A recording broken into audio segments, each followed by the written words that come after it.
Do you ever get hyped for a sequel, adaptation or continuation on something, but then when you try to talk to people about it, they're like, what the hell are you talking about, what's that? For me, that definitely has to be TOEM. It's a pretty niche indie game that I like, and as a sequel comes out this year, I thought, hey, I may as well replay the original for a video. Also, the title being TOEM 2, they could have called it TOEM. We were right there, man. The game actually won a BAFTA award for Best Debut Game in 2022. In fact, they even updated the game to have the BAFTA in the main character's bedroom. But what's TOEM? What is a TOEM? Why is it niche despite the overwhelming praise it got? Is it even worth all of that praise to begin with? To find out, let's dive deep into the controller and play TOEM. TOEM stars, is that one of the fun guys from Spy Kids? You get given a camera by your grandmother on a journey to see the mysterious TOEM. We actually don't get told what it is throughout the game, but I do like that. It makes you just wonder throughout the entire thing, what is this elusive thing that's so amazing that we're going to find? I also feel like what it actually is something they just couldn't have hinted at whatsoever without spoiling the surprise, so I'm glad they don't do anything to try and tell you what it is. Now talking about the art style next, I love the art style of this thing. It's a black and white drawn kids book style. It's very simple on a technical scale, but it just really pops despite the fact there's no colour whatsoever. And they dedicate themselves to this gimmick. Like, the menu screen, the credits, the opening animations for the logos, all black and white. The only colours you see is black, white and grey, but it looks really cute regardless. You'd think there'd be a certain lifelessness to this idea with this colour scheme, but no, the game does it well. For that, of course, that is because of the really fun and varied character designs. I also love the use of both 2D and 3D stuff, like mixing these two together. It's pretty damn seamless. I feel like this combination also does help add to that book feel. It's like one of those pop-up books you might have read as a kid. Adding to that is the fact that each set piece within a level is disconnected into its own diorama-like area. Going into the camera mode also really does help you appreciate all the little details of this world. I also love how they do use the PS5 adaptive triggers when you're trying to take a photo. That's cute. It makes you really feel like you're, using a camera. Speaking of the camera though, the camera is the game's main gimmick, and you use cameras for getting stamps. The way you get stamps is by solving problems, and that revolves using the camera 9 times out of 10. I mean, TOEM is a photo adventure after all. This game is like if Pokemon Snap and Scribblenauts had a baby. The first thing you do is be told by your grandmother you need to do stuff for people for stamps, so she makes you take a picture of herself and talks about how great and young she looks. Narcissism much? The other puzzles come down to basics like finding things for people, taking pictures of something specific, including photo challenges that either flat out say what they need, or work as riddles you need to then figure out. An example of this would be in the first level, where you need to look for a tiny army. That of course is an army of ants. You also get upgrades to your camera, such as a horn, which of course adds more potential for puzzles and solutions. They even have this really cool tripod you can use, which basically allows you to take pictures of something without being in the scene directly, which is not only cool for making nice photos, but also you need it for certain puzzles. There's also these little cardboard standees which are kind of funny. To unlock a new area, you need the required amount of stamps to move on. This monkey basically is the one who just chooses whether you can go or not, depending on how many stamps you have. I also like how he reacts to you wanting to take a picture of him. Going back to talking about the character design, they do a great job at adding a lot of fun variety within the designs. It's kind of like Amazing World of Gumball, where they can just do whatever the hell they want as a character and it just works. I also gotta say real quick, I feel so bad for this hippo lady. This cute gal in a pretty summer outfit is just trying to enjoy her day, but then the photo challenge guy tells you specifically to take a picture of a shy hippo.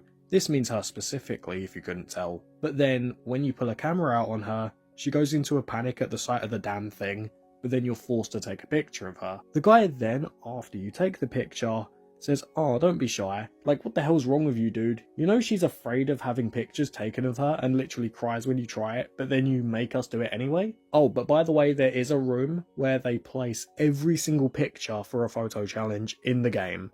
So, publicly humiliating her on top of that."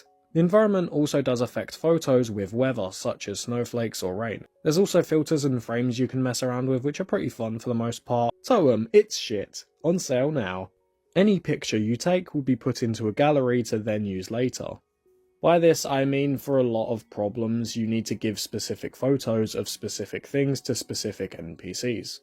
There's also your compendium, which is basically just a whole other section just for the animals. These animal pictures aren't really hard to get at all, you just need to look around enough. I also love that many animals in this game aren't only pettable, but are based on animals that were actual pets owned by different developers of the game. That's such a wholesome extra thing to add, and I love how there's a trophy for interacting with all of them. I'm not going to talk about this platinum for very long because it's very straightforward, but honest to god you should go for it. It just makes you do every quest in the game and then some smaller other things. Now let's look at the areas we explore. That's not a very large amount of locations. First is a small cozy village where we live, Homelander. Guessing there's no laws here, so you can do whatever the fuck you want, right? To be honest, Homelander is stronger, smarter, better. It is better. You think when the mayor does something stupid, people protest by chanting, "You don't speak for us! You don't speak for us! You don't speak for us!" Something I did notice is the fact that if you slightly rearrange the letters, this place is actually a homeland. Very cute. Oaklaville is a nice foresty area with animals, trees, children's scouts, a lit rave club hosted by a DJ. I mean, that's perfectly normal.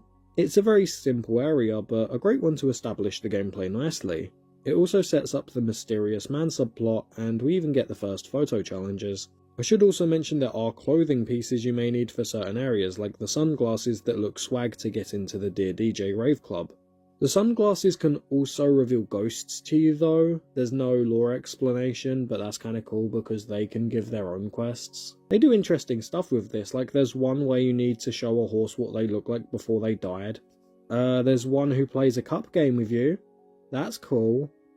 There's one where you have to take one of these ghouls out on a date. It's like Tokyo Ghoul, but you don't end up in a hospital. After a ghostly mission, well, the ones I did at least, they ascend to heaven, implying you helped with their unfinished business. No wait, never mind, they appear in the DLC island. I guess a nice holiday before Eternal Paradise would hit the spot. I know I got crushed, but oh my god, my tan as a ghost is amazing. Wait a minute, there's no colour. So there's no tan. Shit. After this we get a nice beachside area known as Stanham. This place has a nice underwater area, but as I was trying to see how fast I could beat this game, I didn't explore it for this video, I'm sorry. I like the beach area, the seagulls make a great obstacle, we unlock a horn which we can use for tons of things, and the mission you get in is also pretty damn good. Okay, now we're in Log City, also known as a Taco Bell bathroom. It's a city. I like the mission where you have to wear a wiener hat and promote a food truck to random people. Also, if you go to the clock tower at the start of a new hour, there's a little surprise. I won't say what it is, but you should play the game for yourself and find out. We now have Kiryu Mountain. Daminane. Quiet little mountain town represented via paper arts. This is just South Park. Oh wait, no it's not. Because I'm not wearing an orange jacket. Because there's no colour. It wouldn't be possible. Good missions here, I gotta say, most notably wrapping up the mysterious man subplot, but also the other missions which require these hiker boots that let you go up and down ropes. Also I love the epic aspect ratio change here to make this look cinematic, but then it's just this animation.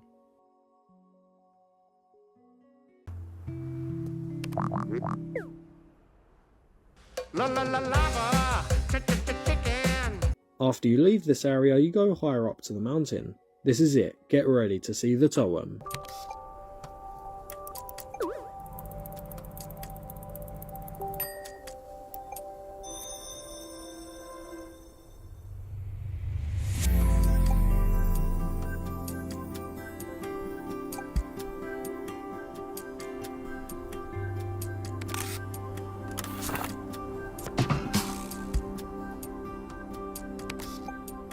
I think TOEM would look cool either way, but with the black and white world, it just looks 1,000 times cooler, especially as it's the only colour in the entire game.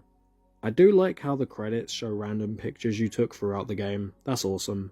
I also like that you can go back to Homelander, show your grandmother your picture of TOEM, and get another stamp. She even takes it with her on her holiday in the free DLC. Also, I forgot to mention, the game also has a collab with Sackboy: A Big Adventure on PS4 and 5. You can get TOEM's main character as a free costume. I just really wanted to mention that. I almost forgot to. I got to like near the end of the editing and remembered. There you go. You know, this game was made by something we made, so do you think when this game dropped they were like, wow, that sure was something we made. This video was something I made.